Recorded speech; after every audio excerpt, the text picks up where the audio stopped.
The next is Chris Keeley from Common Cause, Denora Getachew, also Rachael from Citizens Union, and Joshua Breitbart from People's Production House. Whoever would like to go first, go right ahead. Good afternoon, Chair Brewer and members of the Committee on Technology and Government. Thank you for the opportunity to speak here today. My name is Chris Keeley. I'm Associate Director with Common Cause New York. Common Cause is a government watchdog organization, nonprofit citizens lobby, and leading force in the battle for honest and accountable government. Again, thank you for this opportunity to speak here today. We see this in a lot of ways as a very, very strong improvement of the already groundbreaking law that the chair sponsored a few years ago, Local Law 11. And this is really taking that up another notch in a very important way. That bill, its stated intention was to position New York City as leading the nation in using information technologies to improve the efficiency and accessibility of municipal government, and using the internet as a powerful means of accomplishing these twin goals. Clearly, Intro 991 fits into that framework. Common Cause testified on Local Law 11 in February, and we'd like to revisit a few of those recommendations we offered then. The first of which is that we suggested that local law be amended to include data quality standards. At this point, we see that the current intro before us is requiring DO-IT to issue a record policy and technical standards no later than January 4th, 2010.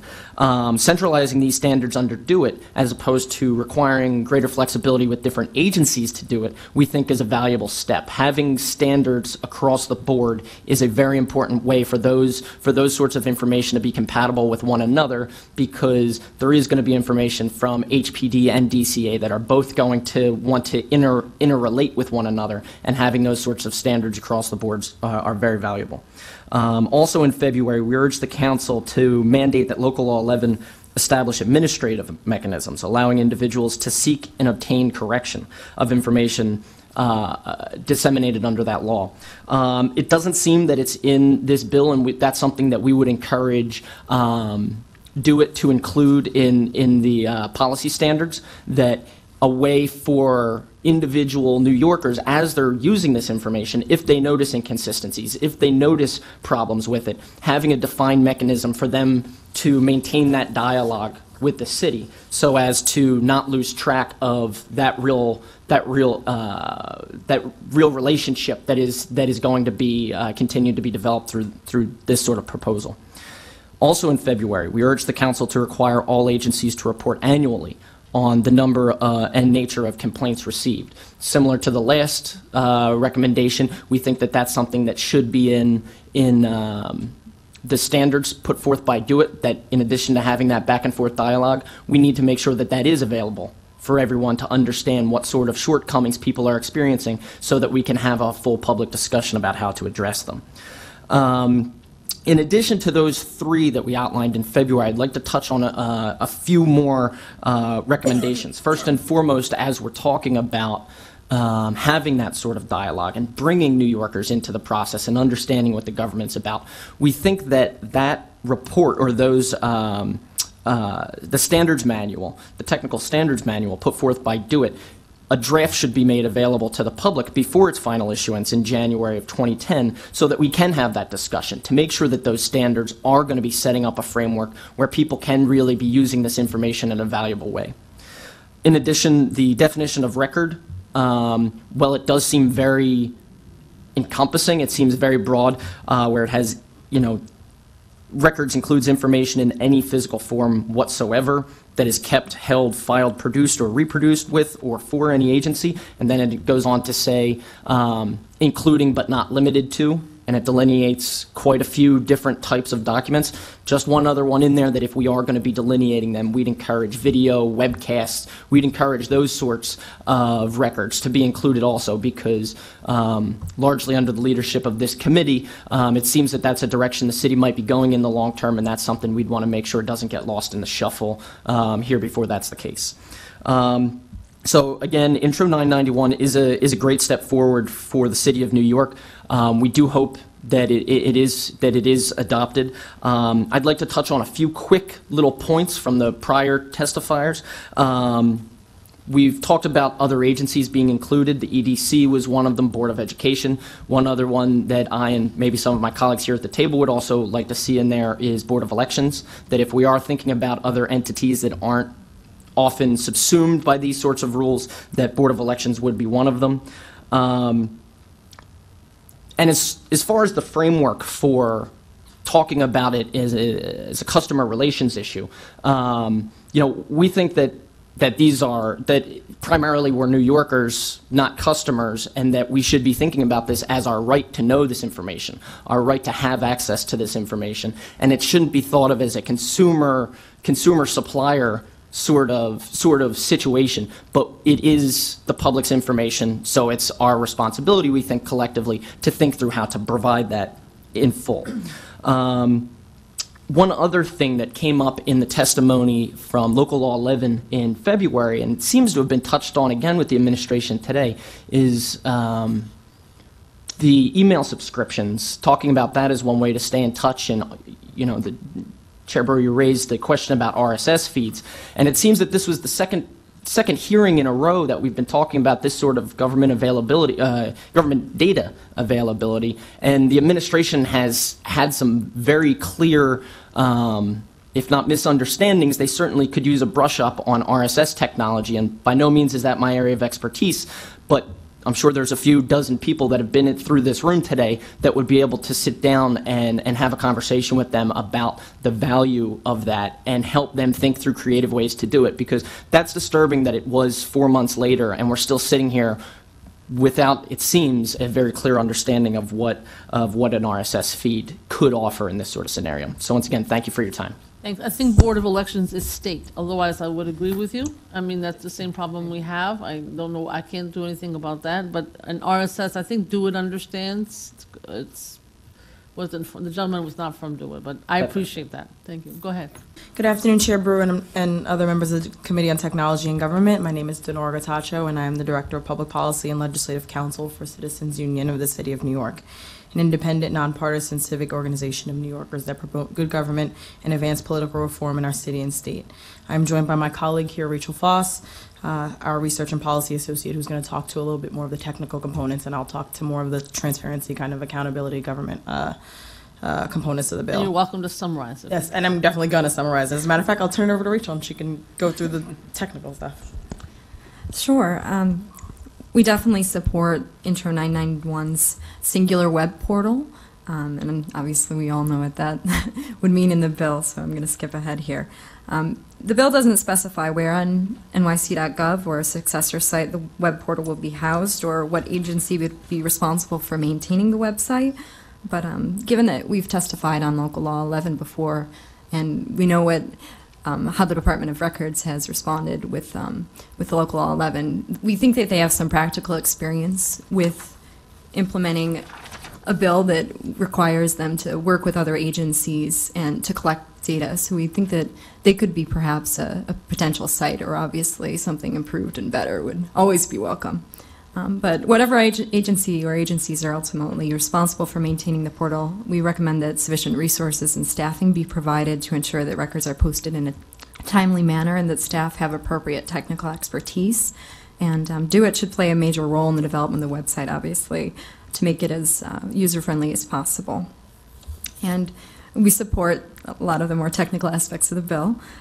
Specifically web syndication technology, requiring records to be presented and structured in formats that permit automatic processing, not having restrictions on access or use of documents.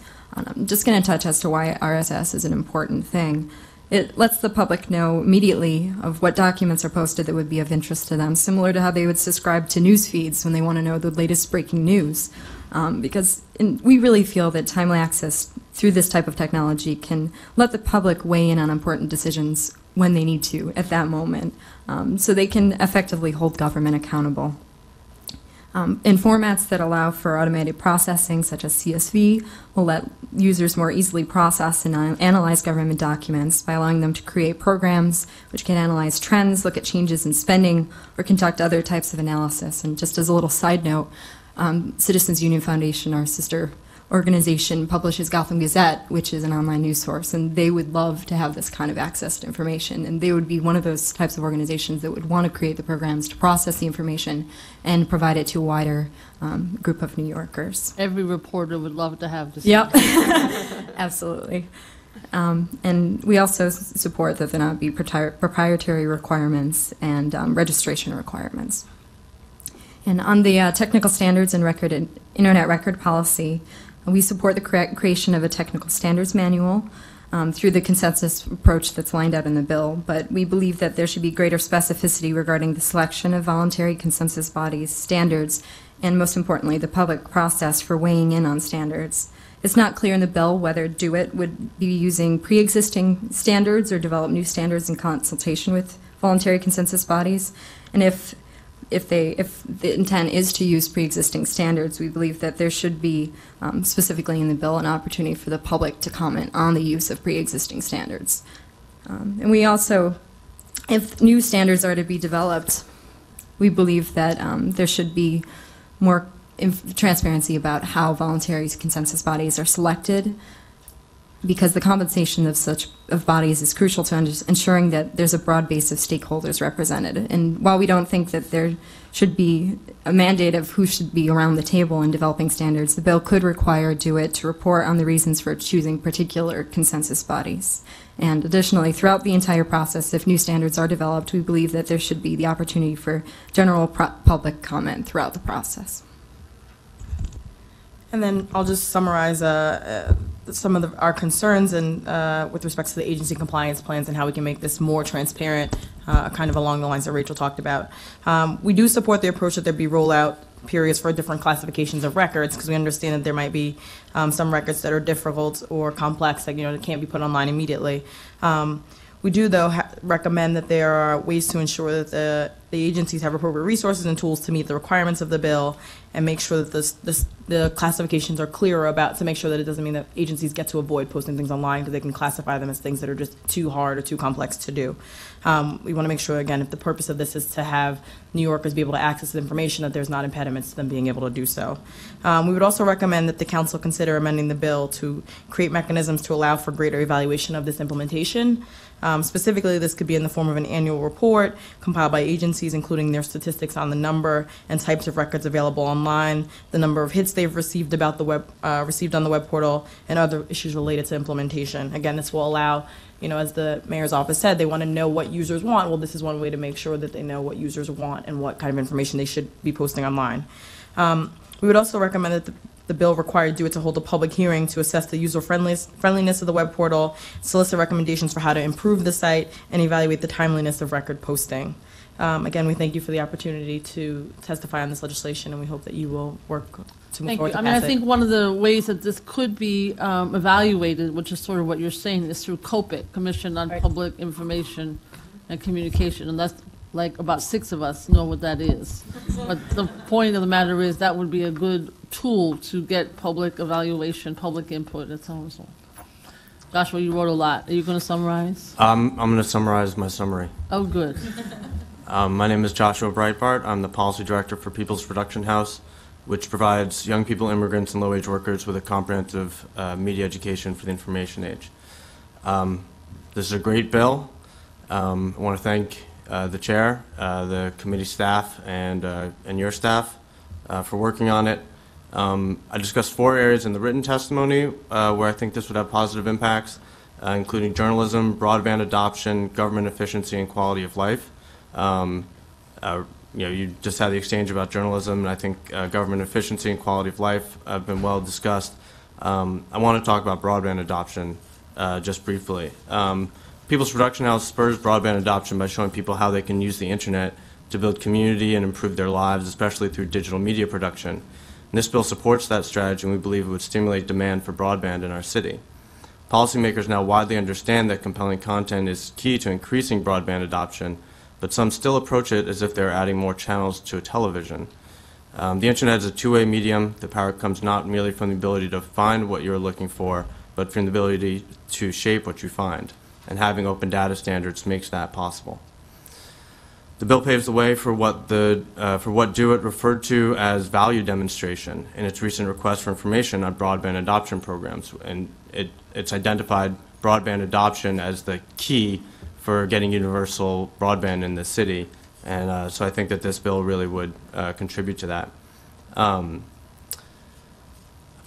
So I commend Do It for the way it already presents data to the public in interesting, useful ways, such as NYC Stat and NYC City Map. They're cool websites, except that the Do It way is only one way. As much customer research as they do, they're only going to, when they're coming out with this one application, it's just one application. And we saw an example of that before when the assistant counselor to the mayor said that they put it into plain English, which I understand is a turn of phrase, but what is plain English to you might be Greek to me.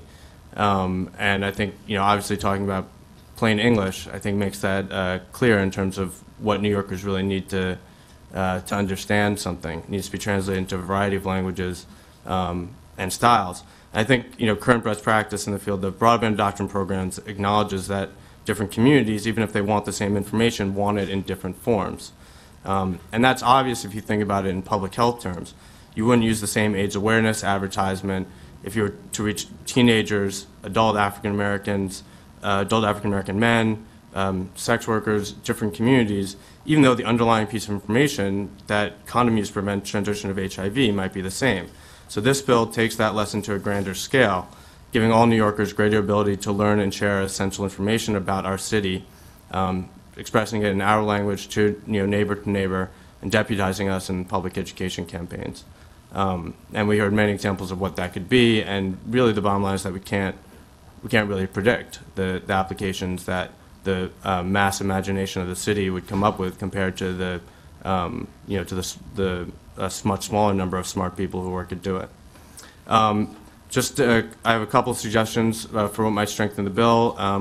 One of them we covered, especially the gentleman from Open Planning Project talked about the need for, as well as from the State Senate, need for application programming interface, and having open APIs that makes it read-write is key. And then also something I don't know if this is a current problem with New York City government websites, but federal government websites up until last year had a problem with not being indexable and searchable through commercial search engines. And the Center for Democracy and Technology produced a report on that called Hiding in Plain Sight, because essentially you could navigate to all this information, but if you Googled for it, you'd never get the federal government's information. But I believe that was corrected in the E-Government Reauthorization Act in 2008. But it's, again, just a way of providing information to people where they are, not making them come to the government website to find it. Also, I've spoken to this committee many times about the importance of mobile technology, and I think it's important that the bill references that. And I think that putting it into a mobile accessible format is one thing that volunteers or developers would do very quickly if the material is available in the raw data format and if there were APIs for it. But just to reiterate the issues that the Pew Internet American Life Project has shown that disparities in broadband adoption and personal computer use in the home are much less pronounced with mobile devices. African Americans and Latinos in particular are avid users of mobile devices for non-voice data applications, and this bill would support delivery of city government information to mobile devices, and as a result to African Americans, Latinos, seniors, young people, low-income households, non-English speakers, people with physical disabilities, and practically every group that suffers from a digital divide. And based on that, People's Production House just strongly thanks this committee for taking up this issue. Thank you all very much. How do you think that the RSS would work? Is that something that other cities are doing? I know you mentioned Philadelphia and Washington, D.C. in your testimony, but I feel really strongly that people need to get information when it's current. How when you talk to Washington and to Philadelphia, not only in terms of information being current, but are there other ways that they're looking at this data and improving on it in terms of what they provide now? In other words, are they doing what we're suggesting, even though not legislatively? Well, I'll just speak from about Philadelphia. I just came last week. I'm going back tomorrow for meetings about the citywide collaborative application for the Broadband Technology Opportunities Program. And this issue of open data standards came up there, and it was actually came out of the Economic Recovery and Jobs Working Group. And the thing was precisely the electronic store example that you liked so much from before was exactly what they were thinking, because there's a gentleman there from a neighborhood small business administration just saying, you know, if we could have access to this kind of market information, you know, it'd really help us in sustaining and lawn business, our small businesses. It'd help entrepreneurs. So it was really, they were thinking about it very much as an economic stimulus engine, in addition to, you know, promoting tech startups and transparency means and these broadband adoption programs. With respect to RSS, you know, as Chris said, I mean, these are different.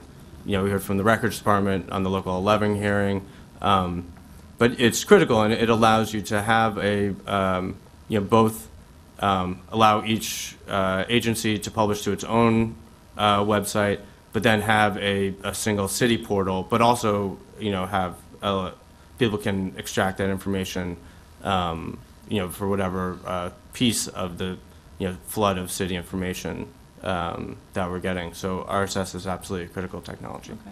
And how about this issue of easy to understand? As the other, I mean, the administration used that endlessly, and to me that has, as you suggested, different meanings to different people. Is there some way that you think, does the bill approach it correctly? Are there other ways? I mean, what do you think about that issue, easy to understand? Because that you could get caught in process is what I worry about. Do you want to add anything, or? Well, I think there's different reasons to have. There's a place for plain English. There's a place for raw data. I don't think they're mutually exclusive. That's what some of the speakers said. I thought was a good answer to that question. Okay. All right. Thank you very much for your testimony.